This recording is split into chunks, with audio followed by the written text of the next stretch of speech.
1-6 and 1-4 here in this over. Azam Khan. Oh, make it another.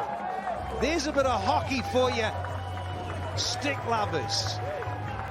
Here in maximum. 21 off there. It's 95 before here.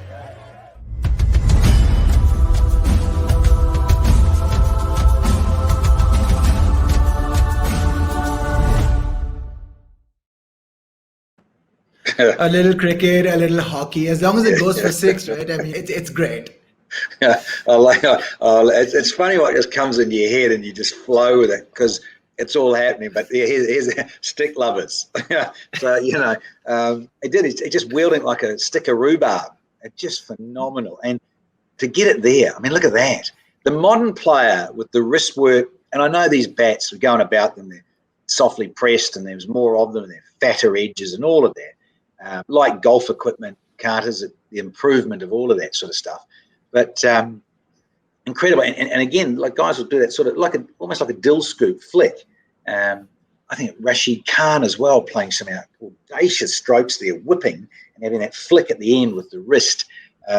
Really is again a sight to behold because it's under lights, it's night, it's a white ball fizzing and disappearing.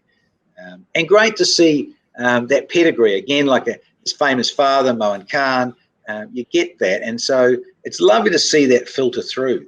I hope really for Azim's sake he can actually have a really decent career and get and stay there. And of course, the challenge and the obvious thing for him is his fitness, and he's got to monitor that and what have you. So fingers crossed he can really sort that out because is he a talent.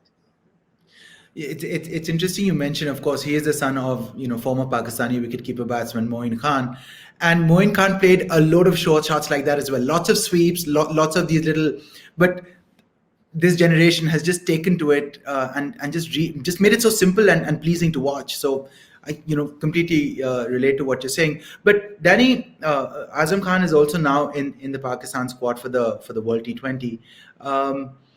It's exciting to get new talent, and with Pakistan we obviously have so many players coming through fairly regularly. Apart from his fitness that you mentioned, what else do you think he really need to carve a spot out for himself, with a certain amount of longevity? Well, again, it comes back to how much you desire this from your inner strength, and because he has got all the talent in the world, and then and I'm not being cruel or rude or derogatory. He's actually a really good mover for a big guy.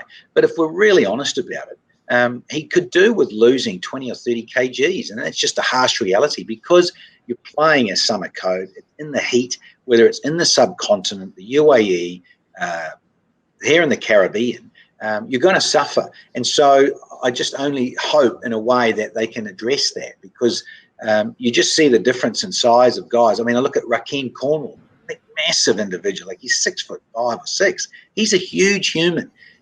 He did lose a bit of weight, and as we joke about it in the trade, then he sort of found it again, and what have you. But it depends how much you ultimately wanted, Carters, because with Azam Khan being so young, that's the trick. I mean, how long do you want to keep playing it for, and how much do you want to carve out a really good, outstanding career, given that there's so much more cricket played. Whether he becomes just a white ball specialist, fine. A lot of guys ply their trade doing it. Or has he got desire to play the longer version of red ball test cricket? So it really is up to him. The world is his oyster, but he's got to, I think, address the fitness issue. Absolutely. So until that time, we can relish this cute little 6 stick that you mentioned that we saw. Lovely moment.